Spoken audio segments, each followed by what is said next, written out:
एक बहुत ही रोचक और प्रेरक प्रसंग है कि एक गांव में एक पंडित जी रहा करते थे। पंडित जी बहुत गरीब थे।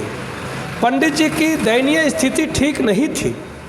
पंडित जी को रहने को अच्छा घर नहीं, पहनने को अच्छा वस्त्र नहीं और खाने को अच्छा भोजन नहीं मिलता था। पंडित जी प्रतिदिन भिक्षाटन करते थे और भिक्षा से जो प्राप्त होता था उसी से अपने परिवार का पालन करते थे। एक दिन पंडित जी गंदे मैले कपड़े में ही भिक्षाटन के लिए निकले। कपड़ा फटा हुआ भी था। पंडित जी जाते हैं, एक दरवाजे पर जा कर के कहते हैं कि भिक्षाम देहि, माँ भिक्षा दो। वहाँ एक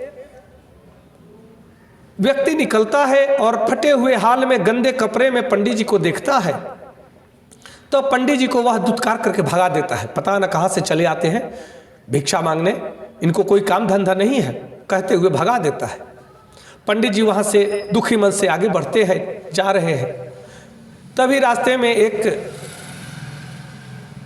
संपन्न व्यक्ति मिलता है। उसको पंडित जी पर दया आई और पंडित जी को नए वस्त्र दान किए और घर पे बुला करके उनको बैठा करके अच्छा खाना खिलाया।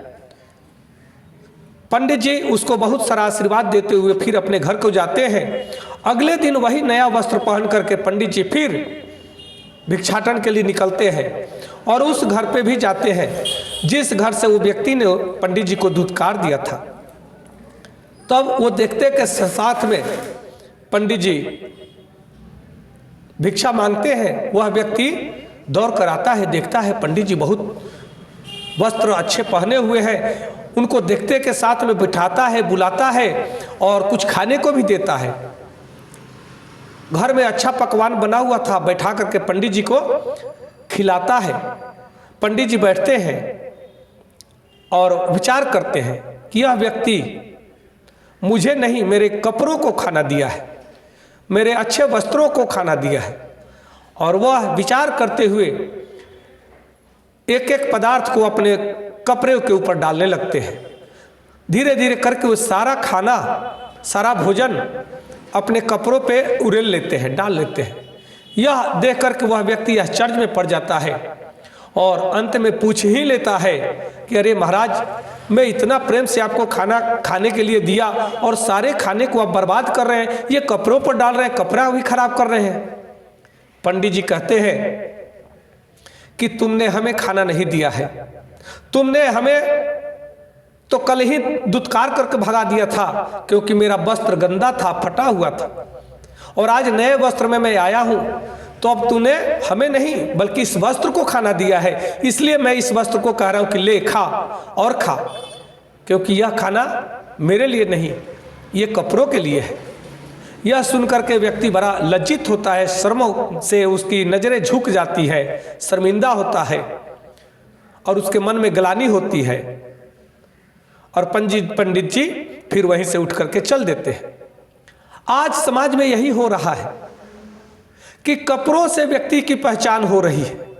ज्ञान, बुद्धि, विचार, विवेक और श्रेष्ठ कर्मों से पहचान नहीं बल्कि अच्छे वस्त्रों से लोगों की पहचान हो रही है। समाज में अच्छे वस्त्र पहनने वाले की प्रतिष्ठा हो रही है और अच्छे कर्म करने वाले व्यक्ति का तिरस्कार हो रहा है।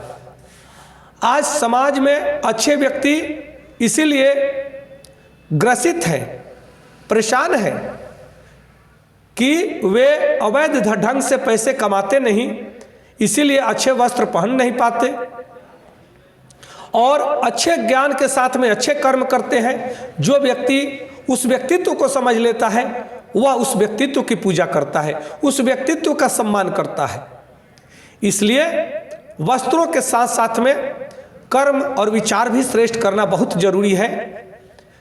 ये बात ठीक है कि कहीं भी आप जाते हैं तो पहला परिचय आपका वेशभूषा, वस्त्र देकर ही व्यक्ति करता है कि आप क्या हैं। आपके वस्त्रों से सामने वाला व्यक्ति अनुमान लगाता है कि आप किस तरह के आदमी हैं, किस व्यक्तित्व के आदमी हैं। परंतु जब आपसे वार्तालाप होता है तब आपका परिचय होता है कि आपके शब्दों के द्वारा आपके व्यक्तित्व का परिचय होता है। इसलिए शरीर का परिचय वस्त्रों से होता है, परंतु व्यक्तित्व का परिचय वाणी और विचारों से होता है, कर्मों से होता है। इसलिए व्यक्ति को दोनों पर ध्यान देना चाहिए, तभी किसी का आकलन करना चाहिए। नमस्कार, धन्यवाद। जय श्री कृष्ण।